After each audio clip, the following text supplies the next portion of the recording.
Hi friends, ஒரு வாரத்துக்கு முன்னாடி நம்ம பிரின்சஸ் கட் ப்ளவுஸ் கட்டிங் போட்டிருந்தோம். நம்மளோட சப்ஸ்கிரைபர் மாலதின்றவங்க இதை ஸ்டிச் பண்ணி காட்ட சொன்னாங்க. நம்ம இப்போ எப்படி தைக்கிறதுன்றதை பார்க்கலாம். வழக்கம் போல் இந்த முதுகு பகுதியை எடுத்துகிட்டு கீழே 2 இன்ச்சஸ்ன்றதை மடித்து தைச்சிட்டு வந்துடுங்க. ஃபஸ்ட்டு பாருங்கள், இந்த முதுகை மடித்து தைச்சிட்டு வந்துட்டாங்க. அடுத்தது நம்ம ஃப்ரண்ட் போர்ஷன் வரலாம். ஃப்ரண்ட் இந்த மாதிரி கட் பண்ணி வச்சுருக்கோம் இல்லையா, இந்த பீசஸில் இதை எடுத்து வச்சுக்கோங்க.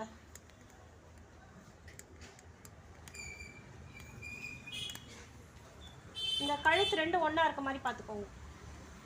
இப்போ நம்ம இதை ஸ்டிச் பண்ணணும். எப்படி பண்ணணும்னா, இந்த போர்ஷன் எப்படி வச்சுக்கோங்க. வச்சுட்டு இங்கேருந்து 1/2 இன்ச் தள்ளி கொஞ்சம் கொஞ்சமாக இந்த போர்ஷனை வளைச்சி இந்த எட்ஜு வரைக்கும் தைச்சிக்கிட்டு வந்துடுங்க. இந்த ஆர்ச்சை மட்டும் தைங்க. அதே மாதிரி இதுலேயும் இப்படி போட்டு இந்த பகுதியை தைச்சிட்டு வாங்க. இந்த ஜாயின் பண்ணிட்டாங்க. ஜாயின் பண்ணதுக்கப்புறம் எப்படி இருக்குன்னு பாருங்கள். இந்த பொசிஷன் இப்படி இருக்கும். இப்போ நம்ம வழக்கம் போல் கீழே மடித்து தைச்சிட்டு கொக்கி பட்டி வச்சிடலாம். இந்த பீஸில் கீழே மடித்து தைச்சாச்சு. நம்ம இதில் ஊக்கு பட்டி ஐ பட்டி வைக்கணும். ஃபஸ்ட்டு 1.5 இன்ச்சு அகலத்தில் இந்த ஹைட்டை விட கொஞ்சம் ஹைட் எக்ஸ்ட்ராவாக ஒரு ரிப்பன் கட் பண்ணணும். இது ஊக்குப்பட்டி. இதை மேலே வச்சு ஜாயின் பண்ணிடுங்க. அடுத்தது 3 இன்ச்சஸில் ஒரு பீஸ் கட் பண்ணணும். அதே ஹைட்டை விட எக்ஸ்ட்ராவாக இது ஹை பட்டி உள்ளே வச்சு ஜாயின் பண்ணிட்டு வந்துடணும். 1/2 இன்ச்சு இங்கேருந்து தள்ளி ஸ்ட்ரைட்டாக ஜாயின் பண்ணுறதுங்க. ஜாயின் பண்ணும்போது இங்கே மேலேயும் எக்ஸ்ட்ரா இருக்க மாதிரி பார்த்துக்கோங்க. 2 பீஸ் சொல்லுங்க மேம். இப்போது இந்த தையல் போட்டு கொண்டு வந்துட்டாங்க. இந்த கொக்கி பட்டியை இதை இழுத்து இது மேலே ஒரு படிமான தையல் அடிச்சிருங்க. படிமான தையல் அடித்ததுக்கப்புறம் இந்த பீஸை மடித்து இதை ஒரு ஃபோல்டு பண்ணி முழுவதுமாக உள்ளே கொண்டு வந்து இதை ஃபுல்லாக ஃபினிஷ் பண்ணிட்டு வந்துடுங்க. இந்த காஜா பட்டி என்ன பண்ணணும்னா, இதை மடிச்சுட்டு இது 1/2 இன்ச்சு மடித்து இந்த தையலோட மேலேயே வச்சு தைக்கணும். அதாவது இந்த தையலை மறைச்ச மாதிரி இது மேலே வச்சு இந்த ஷேப் தைச்சிட்டு வந்துடுங்க. இப்போது இந்த ஃப்ரண்ட் ஓப்பன் மடித்து தைச்சாச்சு. இதுக்கப்புறம் நம்ம ஷோல்டர் ஜாயின் பண்ணிக்கலாம். ஷோல்டர் ஜாயின் பண்ணிவிட்டு கை ஏற்றலாம். இந்த ஷோல்டர் ஜாயின் பண்ணும்போது ரைட் சைடில் ராங் சைடு தெரிகிற மாதிரி வச்சிடணும். வச்சுட்டு இந்த ஷோல்டரை ஒரு 1/2 இன்ச் தள்ளி ஜாயின் பண்ணிட்டு வந்துடுங்க. இப்போது இந்த ஷோல்டர் ஜாயின் பண்ணியாச்சு. கை ஏற்றலாம். கை எப்படி வச்சு தைக்கணும்னா, இந்த ஃப்ரண்ட் ஓப்பன் இருக்கு இல்லையா, இந்த ஃப்ரண்ட்டில் கையோட ஆழப்பகுதி வர மாதிரி பார்த்துக்கணும். இந்த ஆழமாக வெட்டினது இந்த ஃப்ரண்ட்டில் வரணும். இதில் நான் வந்து ஒரு 2-3 சின்ன பஃப் வர மாதிரி கட் பண்ணியிருக்கேன். அதனால் என்ன பண்ண போகிறேன், ஃபஸ்ட்டு இங்கேருந்து அட்டாச் பண்ணிவிட்டு வந்துட்டு இந்த முனையை இங்கேருந்து அட்டாச் பண்ணிவிட்டு இங்கே ஒரு 1 இன்ச் முன்னாடி நிறுத்திட போகிறேன். 1 இன்ச் முன்னாடி நிறுத்திட்டு திரும்ப இந்த பக்கம் இந்த முனையை வச்சு தைச்சிட்டு வர போகிறேன். சேம் இதையும் 1 இன்ச் முன்னாடியே நிறுத்திட போகிறேன். அதாவது நடுவில் மட்டும் தைக்காமல் விட போகிறேன். தைச்சிட்டு உங்களுக்கு காட்டுறேன் பாருங்கள். இப்போது இந்த சைட்லேருந்து தைச்சிட்டு வந்து நிறுத்திட்டேன். சேம் இந்த சைட்லேருந்து தைச்சிட்டு வந்து நிறுத்திட்டேன். இப்போ இந்த தூக்கலாக இருக்கு இல்லையா, இதில் குட்டி குட்டியாக ஒரு 3 சுருக்கம் வரும், வச்சிடலாம். பாருங்கள், 1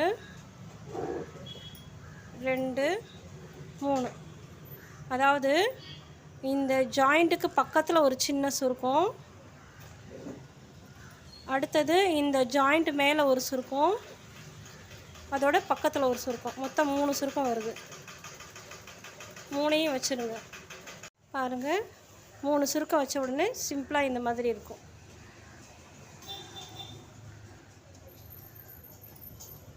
இப்போ நம்ம சைடை ஜாயின் பண்ணிடலாம். இப்போ இந்த ப்ளவுஸு ஃபினிஷ் பண்ணியாச்சு. அதாவது சைடு ஜாயின் பண்ணிட்டு வந்துட்டேன். கை வந்து லைட்டாக மேலே மட்டும் பஃப் வருது பாருங்கள். இது கழுத்து வந்து ஜாமெட்ரிக்கல் டிசைன், அதாவது ஸ்கொயர் டைமண்ட் அப்படின்னு சொல்லக்கூடிய நேர் கட்டிங்.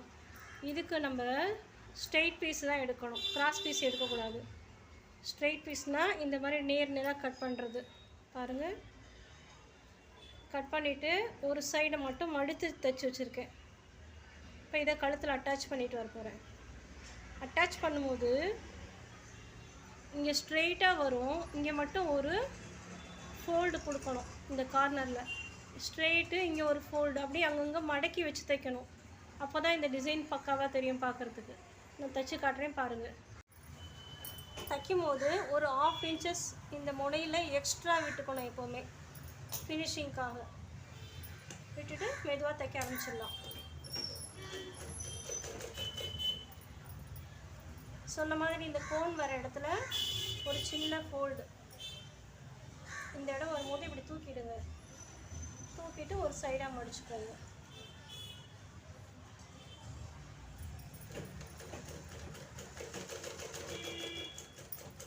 அந்த இடத்துல நிறுத்திட்டு லெஃப்ட்டு தூக்கி டேர்ன் பண்ணிக்கோங்க.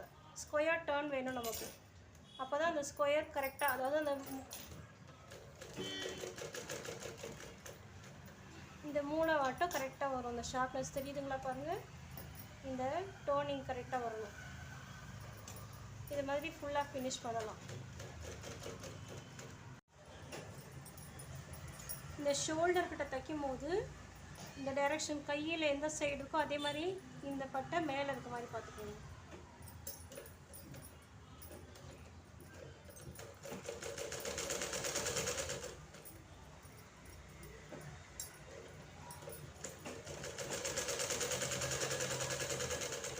திரும்ப இந்த இடத்துல இந்த கோன் அதே மாதிரி மடிச்சுக்கணும்.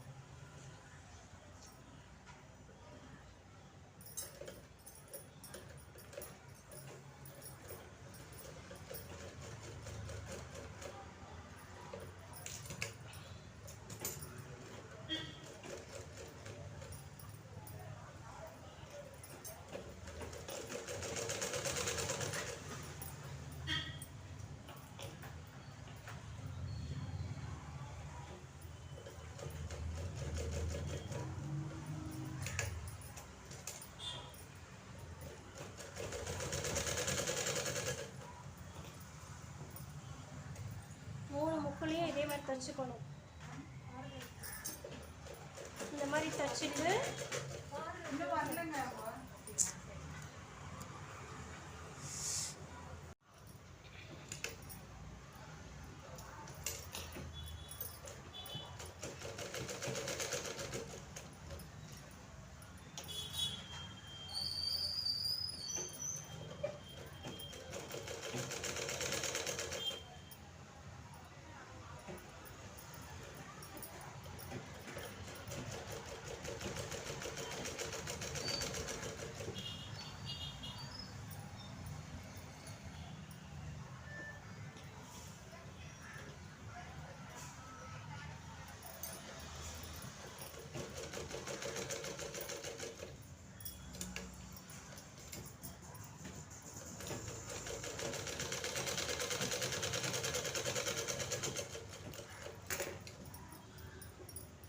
இது மேலே ஒரு படிமான தையல் அடிச்சுட்டு வந்துடலாம். அந்த தையல் அடிக்கிறதுக்கு முன்னாடி நம்மளோட இந்த முக்கோணங்கள் இருக்குல்ல, நம்ம கோன் மடிச்ச இடம், அந்த இடங்களில் மட்டும் லைட்டாக கட் கொடுத்தா தான் இது விரியும். அதனால் கட் கொடுத்துக்கோங்க.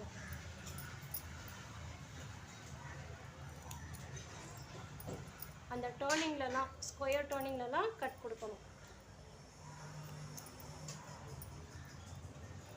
நான் ஃப்ரண்ட்லேயும் அதே டைமண்ட் நெக் வச்சுருக்கனால ஃப்ரண்ட்லேயும் கட் கொடுத்துக்கிறேன். இப்போ இது மேலே படிமானத்தை அடிச்சுட்டு வந்துடுங்க. இப்போ இந்த ப்ளவுஸோட ஃப்ரண்ட் போர்ஷன் பார்க்குறீங்க. இது பேக் போர்ஷன்.